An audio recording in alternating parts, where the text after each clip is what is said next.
ஆனால் 10ல் இருக்க பாவி நம்ம உடனே அரசனை போல வந்துடலாமா அப்படின்னு மிதுன ராசி அன்பர்கள் யோசிச்சாங்க அப்படின்னா வாய்ப்பு கிடையாது. காரணம் என்ன அப்படின்னா இங்கே இருக்கிறது சனி பகவான். அப்போ எந்த மிதுனமாக இருந்தாலும், ஆணாக இருந்தாலும் பெண்ணாக இருந்தாலும் மத்தியம வயசாக இருந்தாலும் நிறைய உழைக்கிறாங்க அப்படின்னா பெரிய லெவலில் தொழிலில் சக்ஸஸ். முதல்ல இருந்ததை விட இந்த சனி பயிற்சி ஒரு கம்ஃபர்ட்டும் உங்களுக்கு கொடுத்துரும். அந்த கம்ஃபர்ட் ஒரு 10 ரூபாய் கம்ஃபர்ட்டானா இருக்கலாம், 10,000 ரூபாய் கம்ஃபர்ட்டானா இருக்கலாம், 10 லட்சம் 10 கோடி கம்ஃபர்ட்டானா இருக்கலாம். சனி உங்கள் சுய ஜாதகத்தில் என்ன பாவத்தில் இருக்கான்?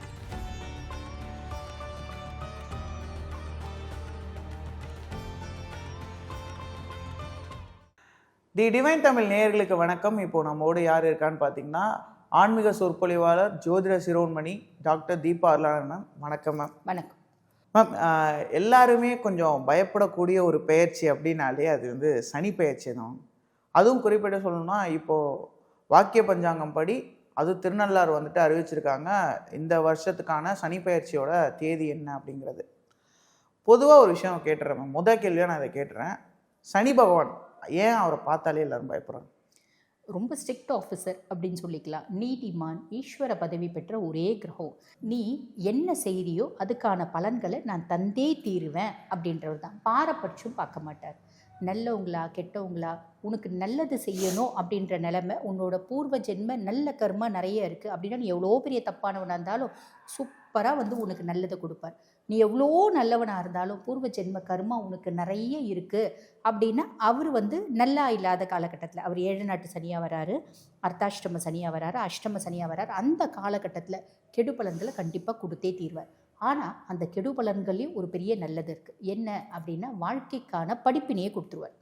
நம்ம அப்பா சொல்லி கேட்டிருக்க மாட்டோம், அம்மா சொல்லி கேட்டிருக்க மாட்டோம், யார் சொல்லியும் கேட்டிருக்க மாட்டோம். சனி சொன்னால் கேட்போம். Okay ma'am. இப்போ காலச்சக்கரத்தின் 3ஆம் ராசியான மிதுனத்துக்கு சனி பயிற்சி எப்படி இருக்க போகுது?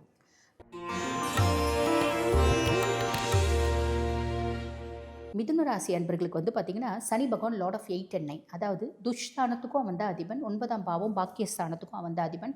அவன் மீனத்தில் அமர்ந்திருக்கான். மீனை பார்த்திங்கன்னா உங்களுக்கு 10ஆம் பாவம் தொழில் ஸ்தானம், தொழில் கிரகம் தொழில் ஸ்தானத்தில், விதி கிரகம் தொழில் ஸ்தானத்தில் அப்படின்னு சொல்லலாம். அப்போ அந்த சனியை என்ன சொல்லுவாங்க அப்படின்னா கர்ம சனி அப்படிம்பாங்க. பொதுவாக ஒரு ஜோதிடத்தில் ஒரு கருத்து உண்டு, 10ல் ஒரு பாவி இருந்தால் அரசனை போல யோகம் உண்டு அப்படின்னு.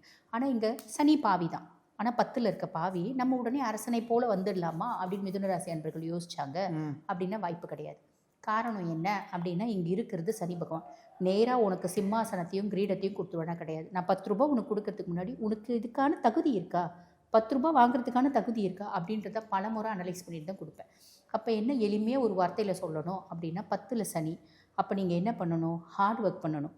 நான் ரொம்ப வசதியான மிதுன ராசி ஜென், வசதியான மிதுன ராசி லேடி. நான் ஒரு பெரிய இண்டஸ்ட்ரி வச்சு நடத்துகிறேன். நான் கால் மேலே கால் போட்டுட்டு மற்றவங்கள வேலை சொல்லிவிட்டு நான் வாங்கிட்டு இருந்தால் என்னோடய முன்னேற்றம் பெரிய லெவலில் இருக்குமா? இருக்காது.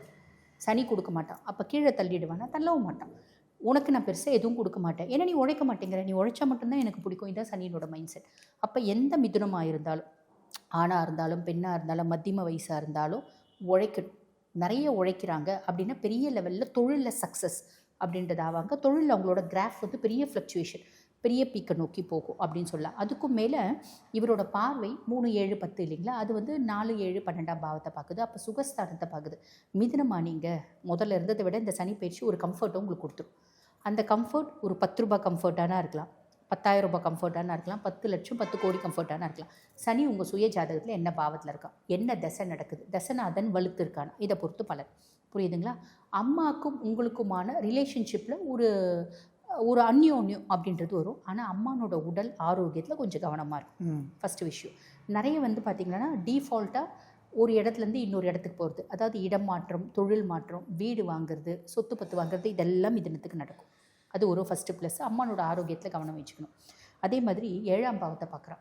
கணவன் மனைவி கிட்ட விட்டு கொடுக்குற தன்மை அப்படின்றது இருக்கணும். அந்த விட்டு கொடுக்குற தன்மை அப்படின்றது வரும். அடமெண்ட் ஆர்குமெண்ட் அப்படின்றது இருக்கக்கூடாது.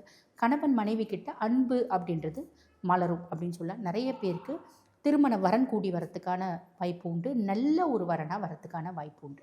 கணவன் மனைவி நாங்கள் ஆல்ரெடி ஏகப்பட்ட பிரச்சனை, இங்கே டிவோர்ஸ் நோக்கி போகிறாங்க, 4 மத்தியஸ்தர்கள் என்னப்பா குழந்தைங்க மூஞ்சி கொஞ்சம் பாருங்கப்பா அப்படின்னு கணவன் மனைவி உறவு மெயின்டைன் ஆகிறதுக்கான வாய்ப்பு நிறைய மிதுனத்துக்கு உண்டு. பார்ட்னர்ஷிப் கன்சர்ன் வச்சு நடத்துகிறாங்க அப்படின்னாலும் பார்ட்னர்ஸ்னால ஆதாயம் அப்படின்னு வரத்துக்கு வாய்ப்பு உண்டு. அதுக்கப்புறம் 12ஆம் பாவத்தை பார்க்குறார் சனி பகவான். ஒரு சுப செலவு அப்படின்றது கண்டிப்பாக நடக்கும். ஒரு விரயம், ஒரு சுப விரயம். அதுதான் ஏதோ ஒன்று வாங்கி ரெஜிஸ்டர் பண்ணுவாங்க. வீடு வாங்குறது, கார் வாங்குறது, நிலப்புலம் வாங்குறது, பிள்ளைங்களுக்கு நகை நட்டு வாங்குறது, கடைசி ஒரு 2 கிராம் கோல்டு வாங்கி சேவிங்ஸ் வைக்கிறது, ஒரு 5 கிராம் வெள்ளி வாங்கி வைக்கிறது, இந்த மாதிரி ஏதோ ஒன்று செய்வாங்க. அதில் வந்து பார்த்திங்கன்னா முக்கியமாக சொல்லணும் அப்படின்னா, நம்ம இந்த மாதிரியெல்லாம் செய்யும்போது பெரிய லெவலில் நம்ம செஞ்சிடக்கூடாது. என் வசதி எவ்வளவோ அந்த மாதிரி தான் செய்யணும். இப்போலாம் நிறைய பேர் வீடு வாங்குறேன் அப்படின்னு சொல்லிட்டு போயிட்டு 50 லட்ச ரூபாய் பிளான் பண்ணிட்டு போவாங்க, 1 கோடி ரூபாய் வீடு வாங்குவாங்க. பெரிய கடனை தலையில் எடுத்துப்பாங்க. அதுக்கப்புறம் இஎம்ஐ கட்டும்போது ரொம்ப கஷ்டப்படுவாங்க. அந்த மாதிரி செய்யாமல் அனலைஸ் பண்ணிட்டு செய்யணும். அவ்வளோதான், வேறு ஒன்றும். Okay ma'am. இப்போ அவங்களுக்கான பரிகாரம் என்ன? மிதுனம் அப்படின்னாலே புதன் தான் ராசி அதிபன். அப்போ இவங்க பெருமாளை தான் வழிபாடு பண்ணணும். பெருமாளனோட 10 அவதாரத்தில் எந்த அவதாரத்தினாலும் வழிபாடு பண்ணலாம். ரொம்ப உன்னதமான வழிபாடு எது அப்படின்னா ராமச்சந்திரமூர்த்தியை வழிபாடு பண்ணுறது. எங்கெல்லாம் ராம நாமம் ஜபிக்கப்படுதோ இன்றளவுக்கும் வந்து பார்த்திங்கன்னா ராம ராம ராம ராமா அப்படின்னு சொல்லலாம், ராமஜெயம் ஸ்ரீ ராமஜெயம் அப்படின்னு சொல்லலாம். எங்கெல்லாம் ராமநாமம் ஜபிக்கப்படுதோ அங்கெல்லாம் அனுமன் இருப்பான். நீங்கள் இன்றைக்கெல்லாம் ராமநாமம் ஒரு 4 மணி நேரம் சொல்லுங்கள், அங்கே ஹனுமன் வந்துடுவான் சூக்ஷ்ம ரூபத்தில். நான் சொன்னாலும் ஹனுமன் வருவான். ஆக எங்கெல்லாம் ஹனுமன் இருக்கானோ அங்கெல்லாம் சனி வந்து பார்த்திங்கன்னா பெருசாக எந்த நெகட்டிவும் கொடுக்க மாட்டான். இன்ஃபேக்ட் இவங்களுக்கு நெகட்டிவ் கொடுக்கக்கூடிய பொசிஷனில் அவன் இல்லை. இருந்தாலும் இவங்க ராமனை வழிபாடு பண்ணுறது வாழ்க்கைக்கும் நல்ல ஒரு பலனாக இருக்கும். அதே போல் எல்லாருமே, அதாவது ஜோதிடத்துக்கு மேலே நம்பிக்கை இல்லாதவங்க கூட 7.5 சனி வந்துருச்சு அப்படின்னா ரொம்ப பயப்படுவாங்க. நிறைய பேர் அந்த எஃபெக்டையுமே அனுபவிச்சிருப்பாங்க. அது எப்படி மேம்? இப்போ 7.5 சனி தான் வந்து இருக்கிறதுலே மோசமானதா, இல்லை நிறைய சனி அடுத்தெல்லாம் இருக்குது, அதில் எது இதுதான் 7.5 தான் ரொம்ப வலுவானதா? அப்படியெல்லாம் இல்லைங்க. எல்டநாட்டு சனியாக இருந்தாலும் சரி, அஷ்டம சனியாக இருந்தாலும் சரி, அர்த்தாஷ்டம சனியாக இருந்தாலும் சரி, நம்மை பக்குவப்படுத்தி கொள்வதற்கு தான். இது வந்து பார்த்திங்கன்னா ஜோதிடத்தில் நம்பிக்கையே இல்லை அப்படின்னு வெளியே சொல்கிறவங்களா கூட உள்ளுக்குள்ளே உண்மையாக ஜோதிடத்தை நம்புவாங்க. கடவுள் இல்லை கடவுள் இல்லை கடவுள் இல்லை அப்படின்னு சொல்கிறவங்க தான் கடவுளை பற்றி நிறைய சிந்திக்கிறாங்க. கடவுள் இருக்காரு அப்படின்றவங்க கொஞ்ச நேரம் சாமி கும்பிட்டுட்டு கம்முன்னு தான் இருக்காங்க இல்லைங்களா? அப்போ நமக்கு மேலே ஏதோ ஒரு சக்தி இருக்குது அப்படின்றது நிதர்சனமான உண்மை. அப்போ நம்ம இந்த 7 நாட்டு சனி, அஷ்டம சனி, அர்த்தாஷ்டம சனி, இதெல்லாம் வந்து பாருங்கள் 7 நாட்டு சனியில் 7.5 வருஷம் சனி பகவானோட பிடியில் நம்ம இருக்கோம். நீ என்னென்னலாம் நல்லது கெட்டது செஞ்ச அதுக்கான பலன்களை அனுபவிக்கணும்.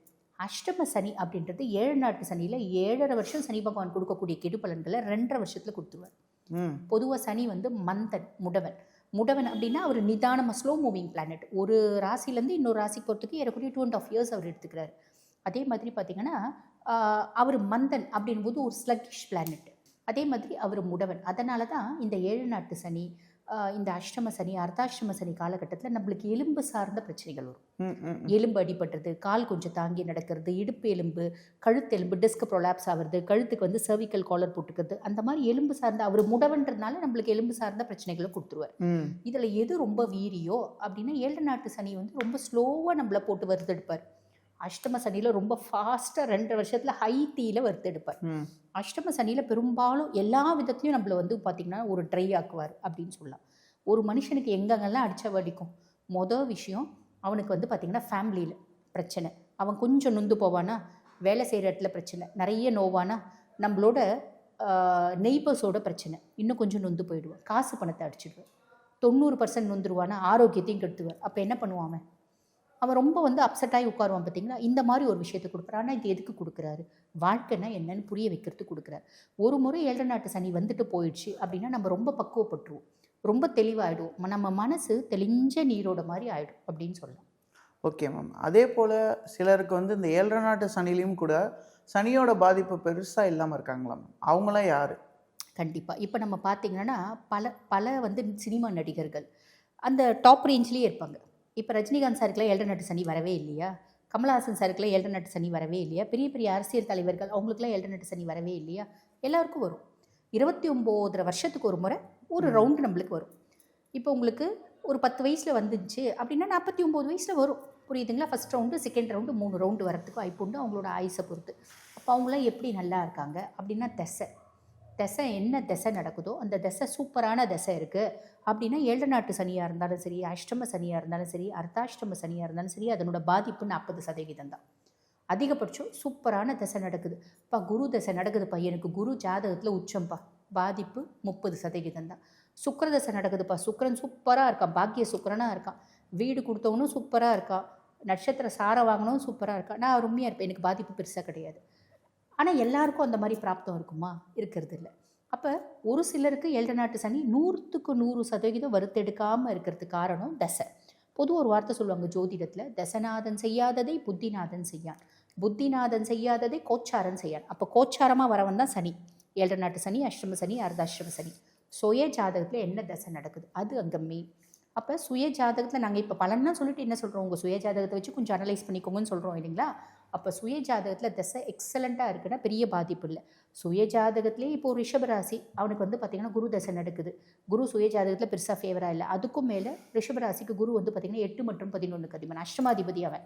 அவனோட தசை நடக்குது. ஆல்ரெடி குருவே நம்மளை போட்டு தள்ள பார்ப்பான். அதுக்கு மேலே சனியும் ஓவரைட் ஆகும்போது ரொம்ப கஷ்டப்படுவாங்க.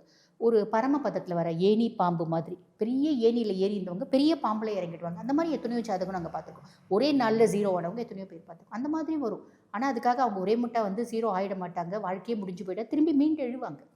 இதுதான் வந்து பார்த்திங்கன்னா சனி கொடுக்கக்கூடிய பலன்கள். இதுதான் ரீசன். ஒருத்தவங்க பெருசாக 0 ஆகல ஒன்றும் இல்லை. நிறைய பேர் வந்து பார்த்திங்கன்னா இந்த கொரோனா போதுலாம் திருவண்ணாமலையில் கூட்டம் ஜாஸ்தி ஆயிடுச்சு இல்லைங்களா. கொரோனா முடிஞ்சு திருவண்ணாமலையில் கூட்டம் ஜாஸ்தி ஆயிடுச்சு. என்னென்னா தாக்கு பிடிக்க முடியாதவங்க, தசை பெருசாக நல்லா இல்லாதவங்க மொத்தமாக வீடெல்லாம் விட்டு வந்து அங்கே உட்காந்துட்டாங்க. அந்த மாதிரி நேரமும் காலமும் நம்மளோட வாழ்க்கையை புரட்டி போடும் அப்படின்றது உண்மை.